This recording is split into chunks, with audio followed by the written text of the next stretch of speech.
Continuar na nossa série de estudos buscando a Deus, como você está vendo aqui atrás.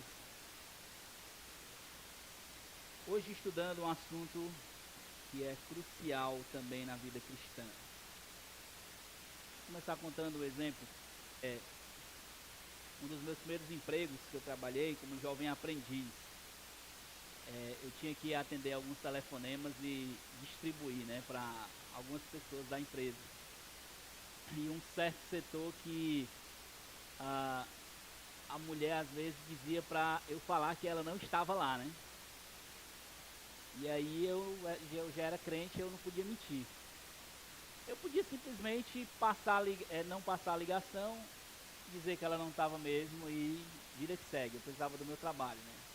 Mas ao mesmo tempo eu sabia que apesar de ninguém estar vendo, só Deus estava vendo, né? Só Deus. Deus estava vendo e eu precisava, antes de ter um emprego, eu precisava ter a minha consciência limpa diante de Deus. É possível você desobedecer e enganar algumas pessoas por um período de tempo. Mas é impossível você desobedecer e ficar tranquilo diante de Deus e com você mesmo. A consciência limpa é o sentido de você saber que está desobedecendo e você está incomodado diante de Deus e consequentemente com você mesmo. Hoje nós vamos estudar sobre consciência limpa, uma consciência sem ofensas para com todos. O que seria então consciência limpa, se eu for dar uma definição? Consciência limpa é a certeza que não há nenhuma ofensa que eu tenha cometido contra Deus ou outra pessoa. E quando cometo alguma ofensa, eu faço tudo possível para confessar a ofensa e restaurar o relacionamento. Isso é uma consciência limpa. A consciência limpa é um fardo emocional e espiritual quando há pecados que não são tratados. É a dor que sentimos quando as coisas não estão bem entre nós e Deus. Além de mais, não somente nós e Deus, mas também com outras pessoas. Como a dor física para o corpo, a culpa nos indica que há algo errado e que precisa ser resolvido. A culpa carregada por muito tempo pode causar sérios danos espirituais, emocionais e até físicos. O problema não é a culpa, o problema é como você lida com a culpa. O problema é como você lida quando você se sente culpado. Deixa eu voltar aqui. Vamos ler o nosso trecho de Atos 24, o versículo 16 apenas.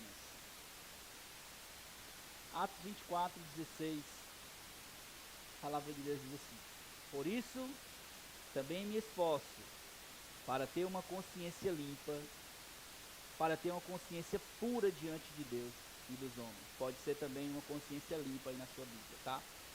Por isso também me esforço por ter sempre uma consciência pura ou limpa diante de Deus e dos homens. Vamos orar? Senhor Deus, pedimos a tua bênção nesse momento sobre o estudo da palavra. Pedimos que o Senhor use esse tempo para nos confrontar, mas também, Senhor Deus, nos encorajar a agir corretamente, a tomarmos os passos, Senhor Deus, de obediência. Se precisarmos resolver alguma situação após essa pregação, Senhor, que o Senhor nos encoraje a fazer. Ó Deus, use a tua palavra para nos convencer do nosso pecado e de tomar o caminho correto de resolução. Em nome de Jesus. Amém. Tudo que vamos estudar aqui, irmãos, é uma consequência clara de tudo que nós estamos estudando durante as últimas semanas. Uma vez que você vive uma vida de humildade, uma vida de obediência, uma vida de tomar os passos corretos para fazer a vontade de Deus, você vai viver uma vida de consciência limpa diante de Deus e diante dos homens. A pergunta é: você tem uma consciência limpa hoje ou gostaria de ter? Paulo nos diz nesse versículo que há dois sentidos que nós precisamos acertar em relação à consciência limpa. Há dois sentidos a qual nós devemos apontar em relação à consciência. E o primeiro sentido que nós vamos ver hoje é o sentido vertical. Primeiro sentido vertical, depois nós vamos ver o sentido horizontal.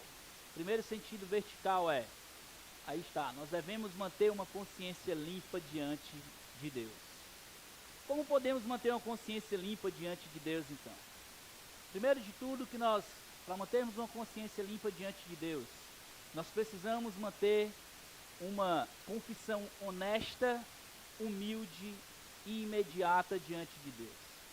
1 João 1,9, a palavra de Deus vai dizer que nós devemos confessar os nossos pecados.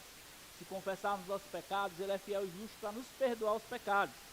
A palavra confissão, na língua grega, que é a língua do Novo Testamento, ela tem o significado de você dizer a mesma coisa ou concordar. No caso desse trecho, é você concordar com Deus. O que isso quer dizer? Quando você confessa um pecado, você está concordando com Deus que você está errado. Porque você não pode confessar algo que você discorda de estar errado. É igual, do mesmo jeito acontece quando você se você for acusado de um crime. Se você não for culpado, o que você vai fazer? Você vai tentar se defender. Até os culpados hoje tentam se defender, né? Infelizmente, essa é a realidade. Mas a grande verdade é que se você não é culpado, o que você vai fazer? Você vai tentar, de todas as formas, se defender. Até também, aqueles que confessam as suas culpas, a justiça até dá um benefício de diminuir a pena, né? No caso de Deus, aqui confissão, é literalmente você dizer a mesma coisa que Deus. Se você mentiu, quando você confessa, você está concordando com Deus que mentira é um pecado. É literalmente você confessar, Senhor, eu reconheço que o Senhor disse que mentira é pecado, e eu estou concordando com o Senhor que eu estou pecando, e eu estou confessando diante do Senhor. Então, confissão é literalmente você dizer a mesma coisa que Deus. É você falar a mesma coisa ou a mesma linguagem de Deus. É você concordar com Deus que o pecado é horrível e que nos afasta dele e que nós precisamos ser perdoados por ele. Significa que nós não tentamos esconder ou cobrir a nossa culpa, nem tentamos culpar os outros. Nós humildemente confessamos os nossos pecados ao Senhor. Então a palavra confessar é isso, é de você concordar com Deus e não jogar a culpa sobre os outros. É você não jogar a culpa sobre as circunstâncias. É você dizer, Senhor, eu pequei contra o Senhor e eu preciso do seu perdão. Mas em se tratando de confissão, nós precisamos pontuar algumas coisas aqui. Confissão, você pode simplesmente dizer, eu errei. Isso não é confissão. Então nós vamos ver algumas coisas que, biblicamente falando, nos direciona em ter uma confissão que seja de fato bíblica e que agrada ao Senhor. Nossa confissão então precisa ser, tem alguns pontinhos aí no seu esboço que eu vou colocar aqui. Nossa confissão precisa antes de tudo ser honesta. Nós precisamos ser transparentes e admitir o nosso pecado honestamente diante de Deus. 1 João 1,8, a palavra de Deus diz, se dissermos que não temos pecado nenhum, a nós mesmos nos enganamos, e a verdade não está em nós. Quer dizer que somos mentirosos. Se nós dissermos que não temos pecados, ou não assumirmos nossos pecados, nós estamos mentindo. Ninguém aqui nessa auditório poderia dizer, eu não tenho pecado. Nenhum de nós pode dizer isso. Todos nós pecamos. Existem pecados que têm uma consequência maior, que precisam de uma resolução mais elaborada. Isso é certo. No entanto, todos nós somos pecadores e pecamos diariamente. Mas isso não quer dizer que por fato de nós sermos pecadores, nós vamos lidar tranquilamente com o pecado. Nós precisamos ser honestos e assumir que somos pecadores. Nós precisamos ser transparentes e admitir os nossos pecados honestamente diante de Deus. Nós precisamos ir diante de Deus honesto, não somente porque estamos com alguém nos descobriu, mas nós precisamos de honestidade e dizer, Senhor, eu pequei antes de tudo, diante do Senhor. Eu pequei, eu sou honesto de chegar diante do Senhor. Estou arrependido e eu quero colocar o meu pecado diante do Senhor. Uma pergunta para vocês, vocês têm sido honestos diante do Senhor com os seus pecados? O pecado tem tido um peso que ele deveria ter na sua vida? ou o pecado está passando simplesmente despercebido diante de você, como se fosse mais uma coisa, todos os dias você está lidando com o seu pecado, beleza, tranquilo, isso aqui já é o meu pecadinho de estimação. Nós precisamos ser honestos, a primeira coisa. A segunda coisa que nós precisamos em relação à confissão é que ela seja específica. A confissão, ela é específica, aí está a segunda coisa. Confissão deve apontar para o pecado específico. 1 João 1,9, texto que nós até já citamos aqui, diz: se confessarmos os nossos pecados, ele é fiel e justo para nos perdoar os pecados e nos purificar de toda injustiça. Generalizar uma confissão é uma expressão de orgulho. Quando eu simplesmente digo: Senhor, me perdoe pelos meus pecados. Peraí, qual pecado? Como, aonde, quando, em que circunstância, contra quem, como? Confessar os nossos pecados aqui, João está falando no plural. Ou seja, Deus não simplesmente quer que você confesse um tipo de pecado que seja mais grave. Todos os pecados, nós precisamos confessar todos os nossos pecados de modo específico diante de Deus. Deus deseja que admitamos os nossos pecados diante dele, porque essa é a especificidade que nos humilha. Chegarmos diante de Deus: se eu menti, eu digo diante do Senhor: Senhor, eu menti, eu preciso do seu perdão. Se eu me irei contra alguém, eu preciso chegar diante de Deus e dizer: Senhor, eu tive uma ira pecaminosa diante de fulano de tal, e eu preciso depois também tomar os passos com a pessoa que eu ofendi. Confessar o pecado, meus irmãos, certamente vai nos humilhar, mas isso demonstra um quebrantamento no nosso coração e um arrependimento genuíno. Se você está querendo lidar mais com a sua imagem, você está mais preocupado de que se você confessar o seu pecado, as pessoas vão olhar torto para você, ou você vai ser tido como um crente mais de segunda classe, você está preocupado mais com a sua imagem do que com Deus, você está lidando com orgulho no seu coração, e você precisa urgentemente se voltar arrependido, sendo específico com a sua ofensa contra o Senhor. Quando foi a última vez que você confessou seus pecados específicos a Deus? Há uma grande diferença quando nós dizemos: Senhor, perdoe as minhas falhas, né? E há a diferença quando eu digo: Senhor, me perdoa por ter sido grosseiro com a minha esposa, por ter mirado com os meus filhos, por ter mentido para o meu patrão. É diferente. Deus conhece tudo e todos, seu coração conhece o que você está fazendo, mas o modo que ele determinou para confissão e perdão de pecado é esse, e nós precisamos seguir exatamente o modo de Deus. Deus, ele pode fazer todas as coisas do jeito que ele quer, mas ele nos manda orar, e nós precisamos orar, reconhecendo humildemente que precisamos de Deus. Da mesma forma Deus, ele pode restaurar relacionamentos quebrados, ele pode fazer isso misericordiosamente, mas o modo como ele determinou para isso acontecer, para perdão de pecados e arrependimento e mudança, é esse, é bíblico, é de você se arrepender de forma honesta e específica diante dele. Chegar diante dele e confessar os pecados que você cometeu. Os meus pecados que eu cometo, que eu luto, provavelmente seja diferente do seu. E eu simplesmente posso chegar aqui: Senhor, perdoa os nossos pecados. De maneira, no atacado, né, aqui, dizer para pedir que Deus perdoe os pecados de todo mundo. Mas eu preciso lidar com o meu próprio coração. Preciso lidar com os pecados que eu luto. Diante de Deus e, consequentemente, também diante de pessoas que eu ofendo. Nós vamos ver isso um pouco mais à frente. A outra coisa que nós precisamos em relação à confissão é que ela seja contínua. Não existe um período ou limite para a confissão. Se eu pequei contra a pessoa agora de manhã e chegar à noite eu pecar de novo, eu preciso chegar diante de Deus e diante dela e pedir perdão de novo. Ela é contínua. Perdão dos pecados que você pediu ontem, se você pecar hoje, você tem que pedir perdão de novo diante de Deus. Com que frequência nós devemos nos aproximar humildemente diante de Deus, por meio de Cristo, para confessar os nossos pecados? Todas as vezes que pecamos. A frequência é essa: todas as vezes que você pecar, você precisa pedir perdão diante de Deus. Bill Bright falou uma citação muito interessante em relação a essa questão de você confessar o pecado com frequência. Isso é um sentido que ele chama de respiração espiritual. É que nós exalamos o pecado e inalamos o perdão e a purificação de Cristo.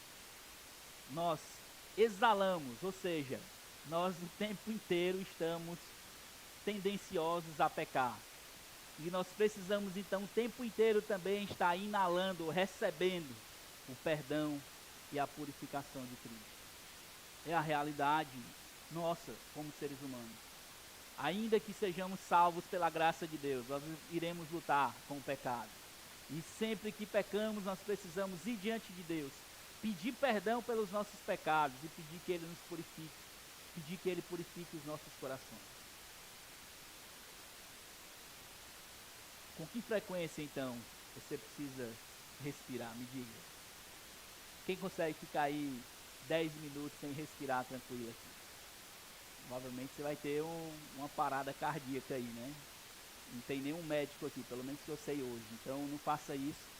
Se você precisa respirar o tempo inteiro, você também, assim como a nossa respiração, nós carecemos o tempo inteiro da graça, do perdão, da restauração e da purificação do Senhor em nossas vidas. Isso lhe dá por meio da confissão contínua dos nossos pecados. E a última coisa que nós precisamos lidar em relação à confissão é que ela precisa ser completa. Nós devemos lidar biblicamente com cada coisa que Deus traz às nossas mentes para arrependimento e mudança. Ah, não, se for uma coisa besta, né, como nós falamos, uma coisinha besta, eu não vou pedir perdão. Mas Deus fala pecados, se confessarmos os nossos pecados, Ele está lidando com todos os pecados. Não existe pecado pequenininho ou bestinha diante de Deus. Às vezes a gente pensa num pecado de imoralidade ou um pecado de homossexualismo. A gente pensa assim, né, um pecado enorme, gigantesco. Mas quando nós mentimos dentro da nossa casa, quando nós somos irados com os nossos filhos e as nossas esposas, aquelas pessoas que vivem uma vida longe de Deus, que não colocaram sua confiança em Deus, elas não vão para o inferno diferente daqueles que vivem vida imoral, não. É o mesmo. Assim como nós precisamos também, como filhos de Deus, confessar os nossos pecados pequenos também para o Senhor. É o meio de Deus perdoar, é confessar os nossos pecados. Não existe pecadinho nem pecadão diante de Deus. Se o nosso desejo é santidade, o natural é que nós nos quebrantemos diante de Deus, pedindo que Ele nos mostre, que Ele mostre o nosso pecado e a nossa necessidade. Só assim nós poderemos criar uma maior dependência dEle. Foi por isso que Davi escreveu no Salmo 139, nos versículos 23 e 24, que até nós vemos aqui no começo. Sonda-me, ó Deus, e conhece o meu coração. Prova-me e conhece os meus pensamentos e vê se há em mim algum caminho mau. E guia-me pelo caminho eterno. Davi sabia, como ele começou falando, o Senhor me conhece, sonda e me conhece. Ele começa o salmo dizendo isso. E até que ele disse, se eu subir no lugar mais alto, Deus vai me encontrar lá. Se eu descer no lugar mais profundo, Deus vai me encontrar lá também. Mas ainda assim ele faz uma oração honesta e sincera diante de Deus e diz, Senhor, sonda, me conhece, prova o meu coração, vê se há em mim algum caminho mau, e se há um caminho mau em mim, a oração de Davi é, guia-me pelo caminho eterno, guia-me pelo caminho correto. Não é simplesmente nós reconhecermos que há um erro ou há um pecado ali, e simplesmente ficarmos com isso tranquilo, não. Independente do pecado que reconheçamos que temos, nós precisamos ser guiados pelo caminho eterno. Diante disso, meus irmãos, nós precisamos então reconhecer que a primeira coisa que nós precisamos resolver para ter uma consciência limpa é termos uma consciência limpa diante de Deus. Você pode enganar qualquer pessoa ao seu redor, seu esposo, sua esposa, seus filhos, seus vizinhos, mas a Deus você não engana. E não vale a pena viver com peso de pecado não confessado ou coisas não resolvidas diante de Deus, como nós já vimos aqui. É a sensação de você não viver a vida toda em paz. É o tempo inteiro com medo de ser descoberto ou de alguma coisa acontecer. Então a primeira coisa é, nós precisamos resolver a nossa questão ou a nossa situação vertical diante de Deus. Nós para Deus. Mas também precisamos resolver ter a nossa consciência limpa no sentido horizontal também. Se nós temos a nossa consciência limpa com Deus, nós também precisamos ter a nossa consciência limpa para com os outros, né? Os homens. Devemos manter uma consciência limpa diante dos outros. Jesus diz no Sermão do Monte, Mateus 5, 23 e 24. Portanto, se você estiver trazendo a sua oferta ao altar, e lá lembrar que o teu irmão tem alguma coisa contra você, deixe diante do altar a sua oferta e vá primeiro reconciliar-se com o seu irmão. E então volte e faça a sua oferta. O que Jesus está querendo dizer aqui? Ele estava se referindo às ofensas que temos. Ele estava se referindo às ofensas que temos cometido contra os outros, ainda que não foram ofensas propositais. Interessante isso. Olha o que o trecho diz. Se você lembrar que o seu irmão tem alguma coisa contra você, não é que você obrigatoriamente tem alguma coisa contra o seu irmão. Mas se você lembrar que alguém tem alguma coisa contra você, o conselho de Jesus é: deixe a oferta diante do altar e vá primeiro reconciliar-se com seu irmão. Jesus falava sobre que qualquer coisa que tenha danificado o meu relacionamento com meus irmãos precisava ser consertada. Pode até ser uma coisa que eu não fiz, mas precisa ser consertado. Para Deus isso importa. Para Deus, relacionamentos encaixados ou tomados os passos corretos importa diante dele. Por exemplo, deixa eu voltar aqui. Por exemplo, você já gritou com seu cônjuge ou com seu filho? Não precisa me responder. Deus diz que não devemos desconsiderar isso ou simplesmente esquecer ou até esconder o fato. Nós temos de lidar com a nossa ofensa contra eles, com uma confissão genuína. Nós temos que lidar com isso, porque é uma coisa que geralmente nós pensamos assim: ah, não, já estou aqui todo dia mesmo com a minha esposa, com os meus filhos, então daqui a pouco esquece, que tudo bem, a gente vai dormir, amanhã tomamos café, a coisa volta ao normal, beleza, a vida que segue. Diante de Deus isso importa. Se o simples fato, que parece ser um simples fato, se você levantar a sua voz dentro de casa, a Bíblia chama isso de ira pecaminosa, e precisa ser confessado e resolvido.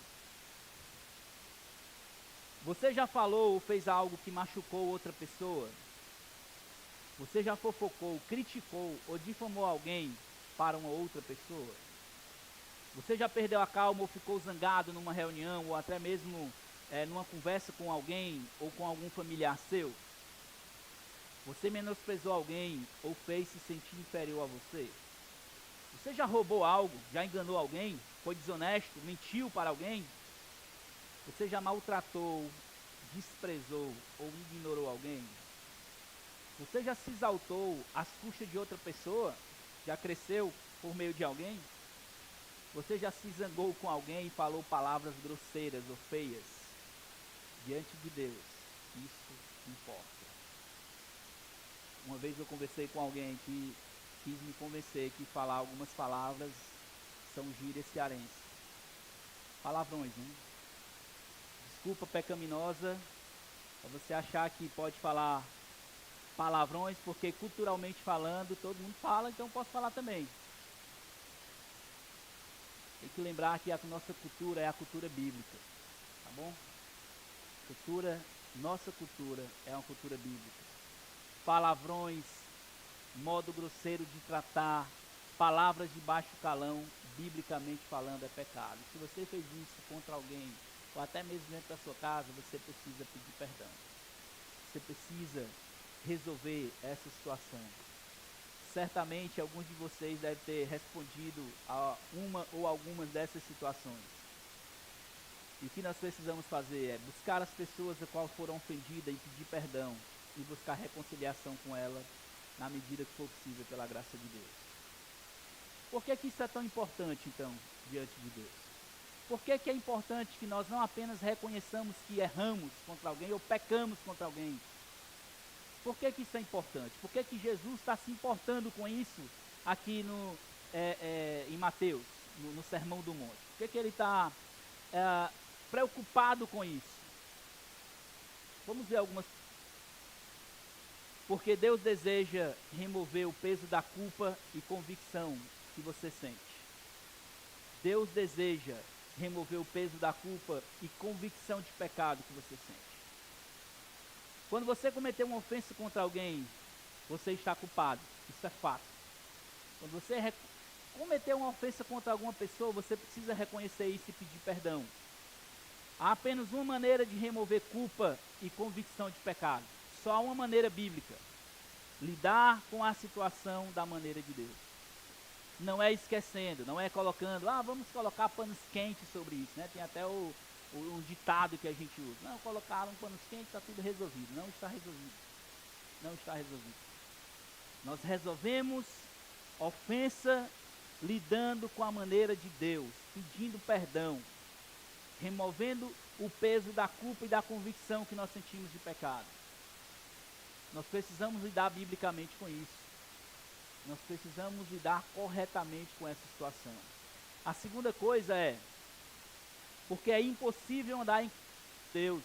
É impossível andar em comunhão com Deus se você não estiver andando em comunhão com os filhos de Deus. Como é que eu vou dizer que eu ando em comunhão com Deus se eu sou inimigo dos meus irmãos? O nosso apóstolo João escreveu quase que uma carta inteira falando sobre essa questão do amor e da comunhão uns com os outros. Nós não podemos lidar tranquilamente em estarmos vivendo uma vida de ter ofendido alguém e andarmos tranquilo com isso. Quando você estiver entregando uma oferta a Deus, Jesus diz mais ou menos isso. Nem pense em tentar me agradar, se há problemas no seu relacionamento com os cristãos. Porque Jesus não está interessado no que você tem para dar. Não está interessado no tamanho da sua oferta, ou o que você faz. Jesus está interessado que você obedeça, foi o que nós vimos na semana passada. Você pode fazer o que for, eu sirvo na igreja, eu dou uma grande oferta, eu dou um dízimo enorme, eu estou sendo fiel todo mêsinho ali e tal, fazendo isso e aquilo outro. Mas se você sabe que por trás de tudo isso tem ofensas ou coisas não resolvidas, você está em desobediência ao Senhor.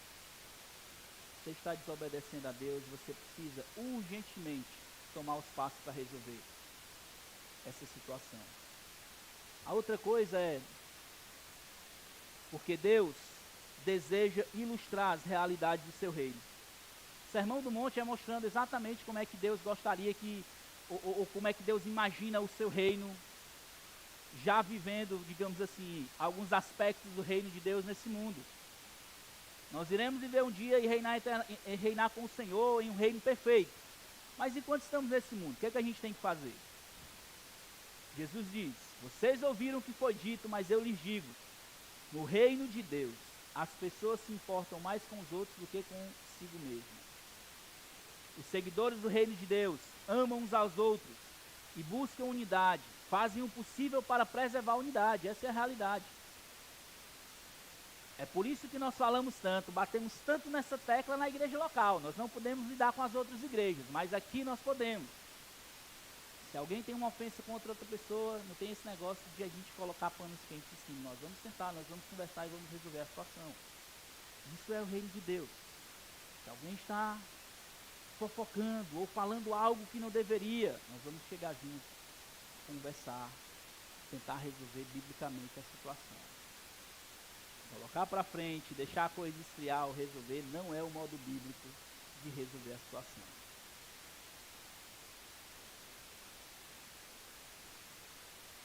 É assim que o nosso rei, o rei Jesus, ele deseja que seus seguidores experimentem, ilustre essa realidade para o mundo. O mundo tem que olhar para a igreja e ver algo diferente, meus irmãos. Lá no mundo é assim, é verdade, eu sou assim mesmo. É o meu jeito de lidar, eu grito com os outros, eu ofendo, eu minto. Quando eu estou irado, eu brigo. É o jeito de lidar. A igreja não funciona desse jeito e não vai funcionar, pelo menos aqui, não vai funcionar assim. A gente vai lidar biblicamente com ofensas. Nosso encorajamento é, se existe algo que precisa ser resolvido, seja aqui ou com outra pessoa de fora, nós queremos encorajar você a seguir o que o rei Jesus, ele diz, o modo como se tem que resolver. Quando você tiver algo não resolvido entre você e outro, você está detendo o testemunho do reino de Deus. Você está dando um mau testemunho do reino de Deus. Quem sabe quantas pessoas podem ser afetadas ao ponto de nunca entrar no reino dos céus. Tudo porque você não está disposto a tratar as ofensas com os outros.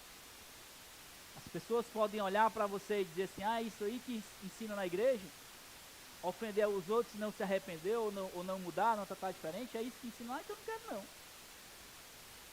Quando nós reconhecemos humildemente, quando falhamos e pecamos e chegamos, meu irmão ou minha irmã, ou meu amigo, se não for um crente, me perdoe, eu não deveria ter tratado desse jeito. Nós estamos mostrando aspectos do reino de Deus nesse mundo. Nós temos uma responsabilidade enorme de carregar os aspectos do reino nesse mundo. E a outra realidade é, porque esta realidade do reino de Deus, ela engrandece a reputação do grande Deus. Ela é reputação do próprio Deus. O que você pensa sobre família em que os filhos estão sempre brigando e entrando em atrito com outros? Imagina uma família que os filhos sempre brigam, não tem união, uma família desestruturada, quebrada, a qual sempre que se reúnem é briga, não tem uma união, uma confiança um no outro. Que ridículo uma família dessa. Saiba que a reputação está em jogo na sua vida. Você foi criado à imagem de Deus e você representa o nome de Jesus Cristo. Assim como é possível Deus transformar famílias por meio de uma pessoa, convertendo um, convertendo o outro e transformando. Essa é a realidade do reino de Deus. Se você foi transformado, alcançado pela graça de Deus, você precisa lidar biblicamente com as suas ofensas e ter uma consciência limpa diante de Deus.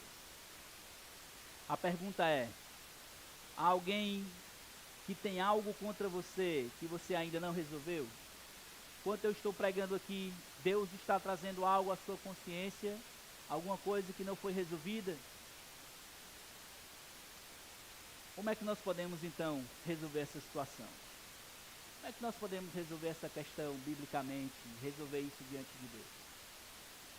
Vou sugerir então para você 10 perguntas que provavelmente esteja surgindo na sua cabeça e 10 respostas de como você pode lidar com isso. Se surgir depois outras perguntas, após o culto a gente pode conversar um pouco mais sobre isso. Mas o nosso encorajamento é que Deus esteja trabalhando no seu coração e levando você à obediência nesse ponto também. A primeira das 10 perguntas é: como eu devo limpar a minha consciência? Resposta: a minha confissão deve ser tão pública ou privada quanto o pecado. Se eu pequei contra a minha esposa, eu preciso não obrigatoriamente confessar diante da igreja, mas eu preciso ir até a minha esposa e pedir perdão para ela. Não é só deixar a coisa esfriar. Eu preciso ir lá e dizer, eu pequei contra você, e a palavra é pecado. Não é eu errei, eu falhei. Vamos usar a linguagem bíblica. Eu pequei contra você, eu fui irado, ou eu fiz isso, eu menti, eu fiz aquilo. Nós precisamos ir lá e confessar o pecado para a pessoa, seja para sua esposa, para o seu filho, para o seu patrão, para o seu amigo, para um irmão da igreja. Se você pecou, o que quer que seja, você tem que chegar para a pessoa e reconhecer que pecou. Ao mesmo tempo, se é um pecado que envolve um escândalo e que precisa, de certa forma, a igreja saber, outras pessoas saber, a gente precisa lidar também com isso. A gente precisa lidar honestamente com isso. Não é a sua reputação que precisa ser preservada, mas é a reputação do reino de Deus. É o nome de Deus que está em jogo. E se nós precisamos, de certa forma, passar uma vergonha confessando o pecado público, a gente precisa fazer isso.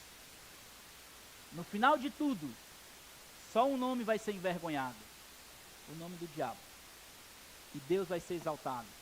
Confissão pública de pecado, quando se necessário, Deus é exaltado com isso, irmão. Não pense.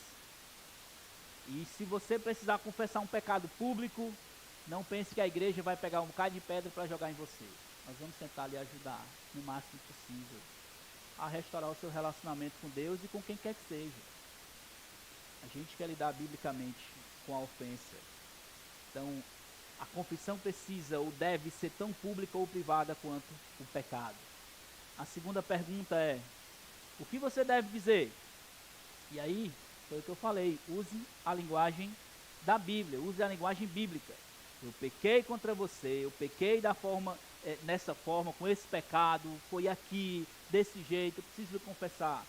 O filho pródigo, quando ele vem diante do seu pai, ele diz: Pai, eu pequei contra o céu e contra ti. Do mesmo jeito, Davi: Senhor, contra ti eu pequei. O salmo que nós já vimos. A confissão precisa ter uma linguagem bíblica. Vamos usar a linguagem bíblica. A pessoa que diz assim, pode até parecer coisa besta. A pessoa traiu fulano de tal. Ela não traiu, ela adulterou. É o termo bíblico para isso. A pessoa enganou fulano de tal. Não, ela mentiu. Nós precisamos usar linguagens bíblicas para isso. Precisamos sempre, o máximo possível, usar a linguagem que Deus usa. Terceira pergunta é: e se aconteceu há muito tempo? Aí vem a resposta. Se é uma coisa que aconteceu em tanto tempo e você ainda está preocupado com isso, por que então que você se lembra do evento com tanta culpa? É porque certamente pode ter acontecido há muito tempo, mas você ainda não resolveu a situação. Porque tem pecados que aconteceu há muito tempo, você resolveu isso diante das pessoas, diante de Deus, você não precisa ter lembrando com peso. Você vai lembrar triste algumas vezes, mas você vai lembrar sabendo que você perdoou, você foi perdoado, ou Deus lhe perdoou, e você tentou resolver a situação. Mas se é algo que está sendo trazido à sua memória com peso de culpa, é porque provavelmente você não resolveu essa situação como deveria. Aí vem a outra pergunta. E se eu não consigo localizá-lo? Se eu não consigo localizar mais a pessoa? Aqui vai um encorajamento para você. Peça a Deus que ajude a encontrá-lo. Peça a Deus. Se for da vontade do Senhor, que você encontre essas pessoas e peça perdão, ou confesse que você errou, pecou contra elas, ou contra ele, ou contra ela. Peça a Deus que lhe ajude a encontrá-lo. Se a pessoa já morreu, então, e aí? Confesse o seu pecado diante de Deus. Ou até mesmo peça ajuda para uma pessoa em lidar com essa situação. Peça ajuda em lidar com a culpa. Se você, mesmo uma pessoa que já morreu, você não conseguiu pedir perdão, ou você não consegue perdoar, talvez também tem esse outro lado, peça ajuda a alguma pessoa. Nós podemos lhe ajudar como pastores ou outros irmãos maduros a lidar também com a questão da culpa. E aí vem aquela tão famosa pergunta: isso foi uma ofensa pequena, uma ofensa besta. Você precisa entender as táticas do inimigo. Você precisa entender que Satanás, ele muitas vezes trabalha com coisas pequenininhas que vão se tornando depois grandes. Lembra do que o escritor aos Hebreus fala no trecho que nós até estudamos na semana passada. Cuide para que nenhum de vocês crie um coração amargurado, ou não deixe criar no coração de vocês raiz de amargura. Nós precisamos ter cuidado para não deixar coisas pequenas, que parecem tão pequenas, se tornarem coisas grandiosas. Satanás nem sempre vai trazer uma ofensa enorme diante de você. Ou muitas vezes, para você pode ser uma ofensa pequena, mas se foi uma ofensa enorme para outra pessoa. E nós ainda precisamos lidar quando você pensa que a ofensa é pequena, porque é Deus que diz que devemos lidar dessa forma. A outra coisa é, e se essa ofensa custar dinheiro? Aí nós respondemos com outra pergunta. Quanto vale uma consciência limpa para você? Quanto é que vale uma consciência limpa? Se precisarmos lidar com dinheiro, talvez você não vai conseguir arcar com tudo se envolver grande dinheiro, mas nós podemos te ajudar a pensar em estratégias em restaurar esse relacionamento com outras pessoas. O importante é que sua consciência esteja limpa diante de Deus. Lembra de Zaqueu? Lucas capítulo 19. Zaqueu, depois que se converteu, ele sabia que tinha ofendido pessoas em cobrar mais do que deveria. Era um cobrador de impostos, era justo ele cobrar impostos, porque estava estipulado em lei, assim como é hoje. Mas ele, quando tinha exagerado, ele disse, eu vou devolver até mais que a metade, ou até 4 vezes do que ele tinha roubado do povo. Eu estou disposto a devolver isso. Estou disposto a restituir o que eu roubei. E isso para um cobrador de impostos era muito difícil. Porque ele ia reconhecer que havia roubo na cobrança de impostos. E envolver todos os outros cobradores de impostos. E ele ainda assim estava disposto a fazer. E outra pergunta tão famosa, né? Também que surge. E se as pessoas não me perdoarem? Aqui nós precisamos então lidar com a questão de responsabilidade. A sua responsabilidade é pedir perdão e tentar restaurar o relacionamento. A responsabilidade de perdoar e aceitar a restauração não é sua. Você precisa lidar com a sua responsabilidade de tomar os passos. Pedir perdão, reconhecer se errou, se pecou contra a pessoa, mas a responsabilidade de perdoar é deles. Lembra do trecho que nós vimos também? Hebreus 12, 14, procure viver em paz com todos, é buscar o tempo inteiro, ativamente, buscar viver em paz com todos. Paulo também escrevendo em Romanos 12, 18, se possível, no que depender de vocês, vivam em paz com todas as pessoas, é no que depender de vocês. Vocês vão batalhar, fazer o esforço, mas no final das contas, a responsabilidade de perdoar não é sua. A menos que você foi ofendido, a pessoa lhe pediu perdão e você sabe que não perdoa ainda, você precisa lidar com a responsabilidade de liberar perdão. Tem esse outro lado também. Eu fui ofendido, pediram perdão, mas no meu coração eu sei que eu ainda não perdoei. Procure os passos bíblicos para liberar perdão para a pessoa, assim como Jesus nos perdoou. Penúltima pergunta, e se alguém tiver uma ofensa contra mim que não seja legítima, se a ofensa não for legítima, a pessoa diz que você fez algo que você não fez, ainda é sua responsabilidade buscar reconciliação. Sua responsabilidade é, tudo bem, eu reconheço que a sua reclamação não é legítima, mas vamos tentar resolver aqui, para eu pelo menos tentar deixar as coisas claras, me explicar, mostrar para você que não é bem dessa forma, não foi assim. É a responsabilidade de buscar reconciliação. Não é simplesmente, eu não fiz mesmo, então estou com a minha consciência tranquila, ponto final, né? Deixa para lá, a pessoa que fica com raiva. Não é esse o caminho de Deus. Irmão, aquilo que você está dizendo sobre mim não é verdade. Vamos sentar, vamos conversar, resolver a situação do jeito que Deus diz. Não é simplesmente eu dizer que eu estou com minha consciência limpa, acabou a história. Não, não. Tem alguém que tem algo contra você. Lembra que Jesus disse lá em Mateus 5. Se alguém tem algo contra você, vá lá e resolva. Pode até não ser legítimo, mas vocês precisam resolver e reconciliar. Esse é o mandamento de Deus. Não é preciso aceitar nem sempre a responsabilidade por algo que você não tenha feito. Você pode não aceitar a responsabilidade por isso, mas você poderia dizer, é óbvio que há algo entre nós, e nós podemos conversar e podemos nos reconciliar. Vamos sentar, vamos nos reconciliar, vamos tentar resolver isso biblicamente falando. Nós somos irmãos em Cristo e estamos vivendo no reino de Deus. E por último, eu não poderia deixar para resolver isso depois? lembre-se de uma coisa: obediência adiada não é obediência verdadeira. Estou sempre adiando, querendo resolver depois. Passou uma semana, um mês, 2 meses, 3, um ano, e eu não resolvo. Isso não é obediência verdadeira. Jesus está dizendo naquele momento. Ele não espera para a pessoa deixar a oferta e resolver a situação depois. Não, ele diz: deixa a oferta aí e vai resolver agora, é imediato.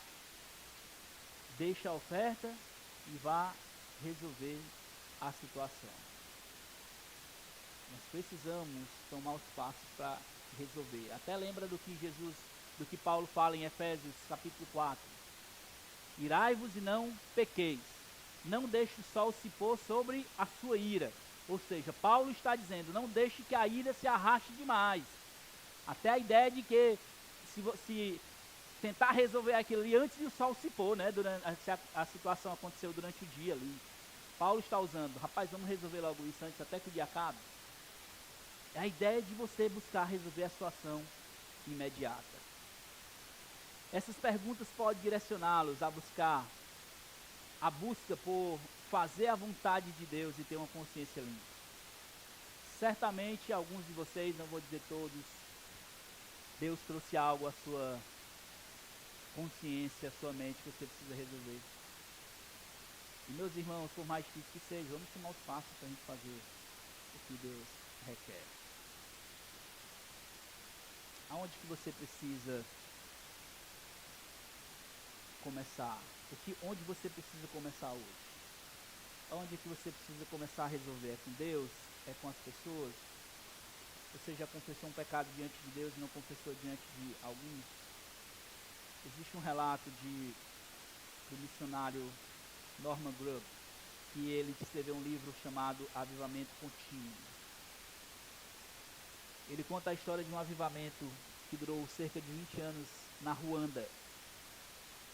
Uma simples declaração dele sobre esse avivamento é que ele diz: o que foi que aconteceu para aquele avivamento acontecer? O teto foi removido e as paredes derrubadas. O que isso significa? Em outras palavras, não há nada entre você, ou seja, paredes entre você, primeiro, entre você e Deus, teto removido, e nem entre você e os irmãos, paredes. O teto foi removido, nosso relacionamento com Deus foi resolvido e as paredes derrubadas. O nosso relacionamento com os outros também foi resolvido. Onde você precisa começar hoje? O que você precisa derrubar? Quais são as paredes e como você vai quebrar as paredes e os tetos hoje para resolver essa situação sua diante de Deus? Eu quero terminar com 2 aplicações. Se há algo que você precisa resolver em sua consciência diante de Deus e dos homens, resolva hoje.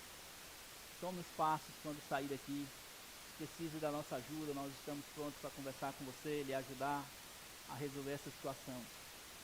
Vamos começar a resolver isso. Ter a nossa consciência limpa diante de Deus é importante. Ainda que venhamos a precisar sofrer consequências por isso. Mas não é a nossa reputação que é a prioridade. É Deus, em nome de Deus. Nós fazemos parte de um reino, estamos como representantes dele nesse mundo. E precisamos resolver isso. E aqui, uma coisa muito importante: comece por perto, comece por casa. Você já pediu perdão à sua esposa, ao seu esposo, pelas ofensas que você cometeu contra ele ou contra ela? Você já pediu perdão aos seus filhos pelas vezes que você pecou contra eles, seja por meio de fala ou por meio de ações? Sente com seus filhos, sente com sua esposa, com seu esposo. E dê nomes aos pecados que vocês nunca confessaram ao outro. E isso vai trazer um relacionamento bíblico e saudável no seu lar, primeiro de tudo. Nós temos a tendência de estar pensando aqui no nosso trabalho, na nossa faculdade, nos nossos vizinhos. Mas nós precisamos primeiro começar em casa. Nos nossos relacionamentos em casa. Pedir perdão aos nossos filhos. Isso não quer dizer que sua autoridade vai diminuir diante dos seus filhos. Pelo contrário. Seus filhos vão ver um espírito de servo, de humildade em você. Em reconhecer, o papai e a mamãe também falha, mas eles também pedem perdão. O meu esposo falhou contra mim e ele falha, mas ele pede perdão. A minha esposa falhou contra mim e ela é uma pecadora, mas ela também pede perdão. Nós precisamos cultivar isso. E as crianças também tem uma aplicação para vocês. Se vocês ofenderam ou desobedeceram alguém e ainda não pediram perdão, estão lembrando aí na sua mente, vocês precisam resolver também essa questão.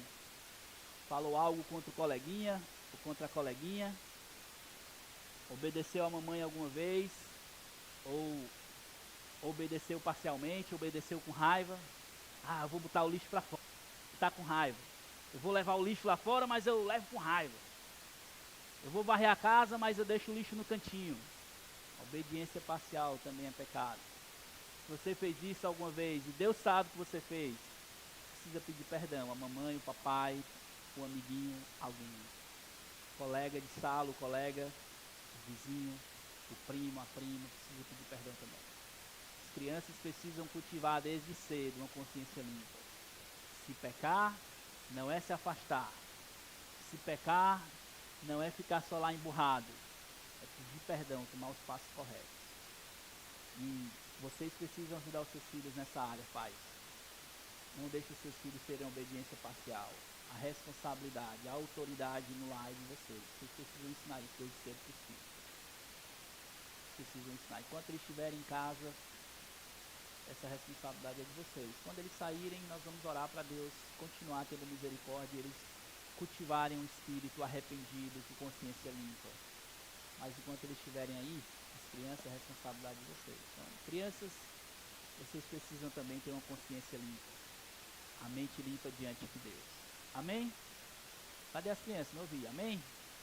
Aí, tá bom. Vamos orar? Senhor Deus, obrigado, Pai, por esse tempo aqui de palavra, confronto da Tua palavra aos nossos corações. Nos ajude, Pai, a tomar os passos corretos, de obedecer ao Senhor, de resolver as situações que precisamos resolver. Ter a nossa consciência limpa diante do Senhor e diante dos outros. Que nós não venhamos, Senhor Deus, sair daqui e deixar o orgulho tomar conta do nosso coração. Não deixe o orgulho tomar conta do nosso coração, mas que a humildade venha e nós possamos, ó Deus, então, resolver a situação correta. Tomar os passos bíblicos, confessar o pecado, biblicamente falando. E decidirmos, Senhor Deus, restaurar o relacionamento. Em nome de Jesus.